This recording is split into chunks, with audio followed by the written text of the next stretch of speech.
Hello there, my beautiful collectives out there.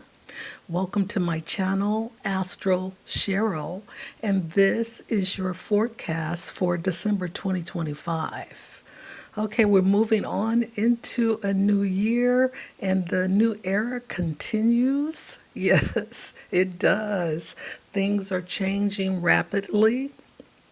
On a collective level, we can see where we're making more technological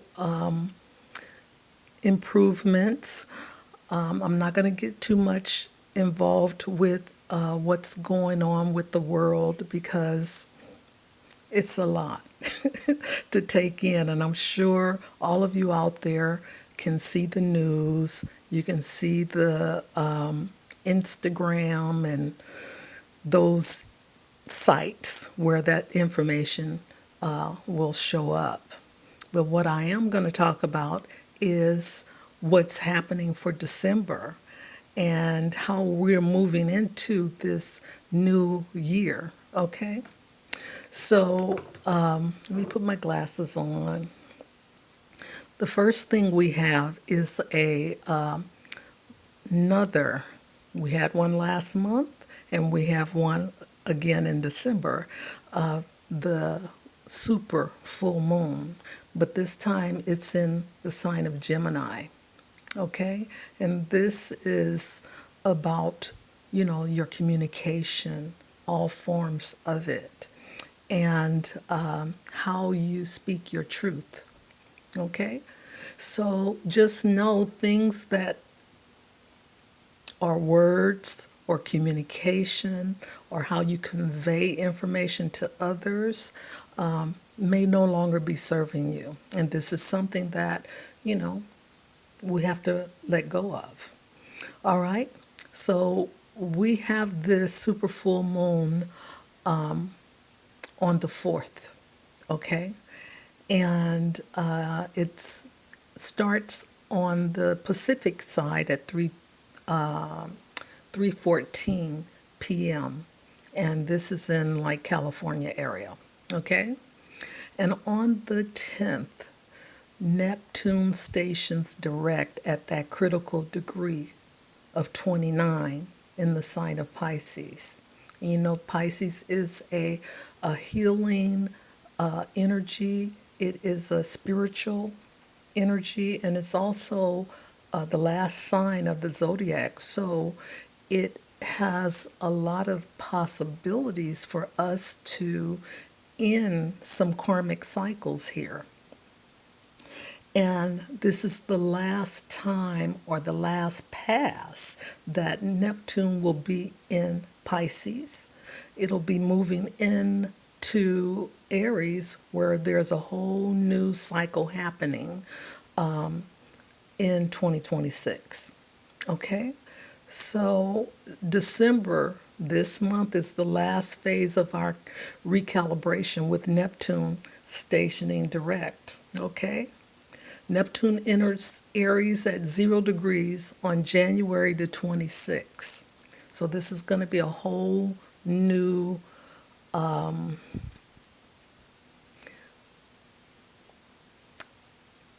scenario. Okay, let's just put it like that for now. Okay, and on December the 17th, Mercury moves out of its shadow. It's been in retrograde in Sagittarius. And on the 19th, the new moon is in Sagittarius, and this happens at 5:43 p.m.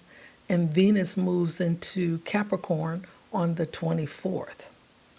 Okay, so there is more happening in the skies than what I'm speaking to, but I'm condensing the information here because, we could be talking on one on December for I don't know how long, and I don't have a whole lot of recording time for that. Okay, so just enjoy your experience no matter what that experience is, okay?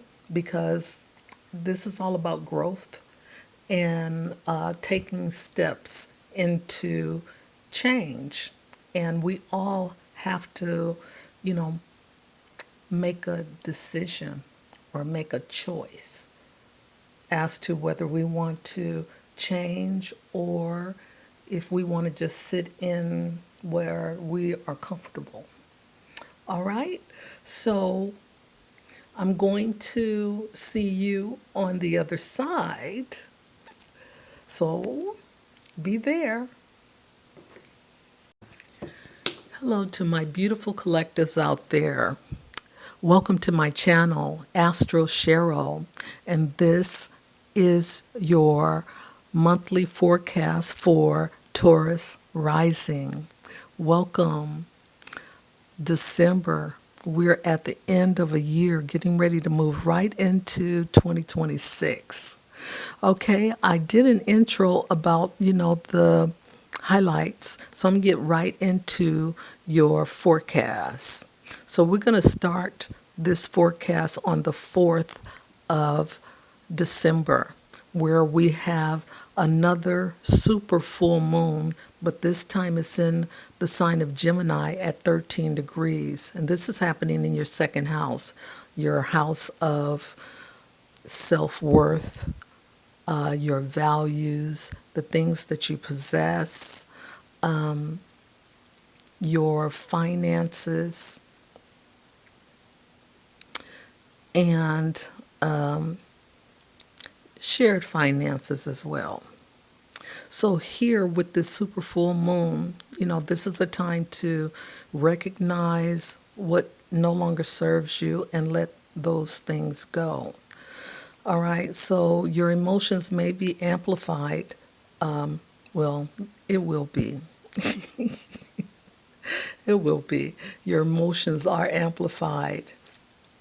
And this particular full moon is about your communication and your information gathering. Okay, so how you communicate to yourself and how you communicate to others. Okay, and that could be a segue, your communication, to a way of making more income. Okay, so it brings clarity or confrontations in your relationships as well. You may worry about your financial situation and how you define your self-worth. So your how you make your money and how much money you make, your self-worth and self-esteem is attached to that. So Taurus rising, you are, one to accumulate, and save. So you'll have to, recognize your value system, okay? So this is what it's all about. Your values may change, and you get to look at how you value yourself when money is not in the scenario. If money is not in the scenario, then what do you value?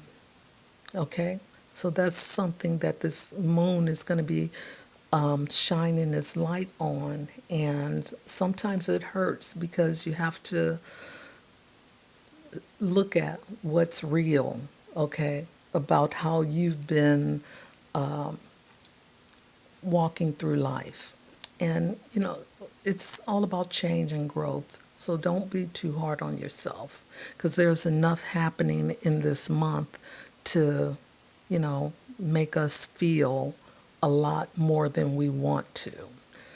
Okay, so on the 8th, we have Mars in the sign of Sagittarius, and this is happening in your 8th house, and it's squaring Saturn in Pisces, and this is happening in your 11th house. Okay, so your 8th house is about transformation. It's about shared resources. It's about things that are hidden, finding the truth, and other people's money, debts, taxes, things of that nature. It can also be about psychic energy because it tends to go deep into the unconscious, okay? So, just so you know, you might have some, psychic dreams or intuitive feelings that nudges you, around this time. So this energy, well, the 11th house is about your large group associations and your luck as well, and friend zones. Okay, so this energy is impulsive. That's Mars. Transformative energy clashes with the slow, restrictive, and practical nature of Saturn. So this is the clash between these two. This is a square, okay? So when there's a square, there's the tension, and it's between these two houses, all right? You feel frustrated, feeling held back by social limitations, or struggling to balance your intense personal desires with the needs of your social circle, okay? You may be tempted to take shortcuts to achieve your goals, but, that's not going to work. So, because you have Saturn here, and Saturn is not about shortcuts. Saturn is about being persistent, taking those steps, practical steps that needs to take place in order to get to your goal, okay? Now, on the 10th, we have Neptune stationing direct, but Neptune has been back and forth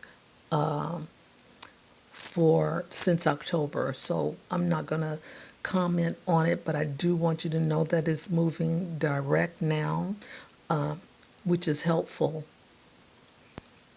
So on the 14th, Mars in Sagittarius squares Neptune in Pisces. And this is happening in the same house as on the eighth house of transformation, death energy, and your 11th house of friends, large groups and organizations, as well as luck, okay? So you may experience conflict in your friendships over issues around shared resources or power dynamics. That's part of that eighth house energy, okay?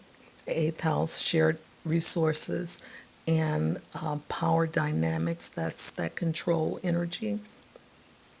You might feel your efforts to take assertive actions are undermined or confused by your friends or social circle. Okay, there could be some confusion in there because that's what Neptune is all about. It's a deeply spiritual energy and it's a water energy. So when you go so deep, you can't really see, you know, the truth right now. But Neptune has a lot of positive energy as well. However, it's in the sign of Pisces, that is owns. So between those two, we have a hard time seeing clearly what it is that we should be doing. So, it's always a time when Neptune is active, it's a time to try not to move too fast or make any long-term decisions. Okay?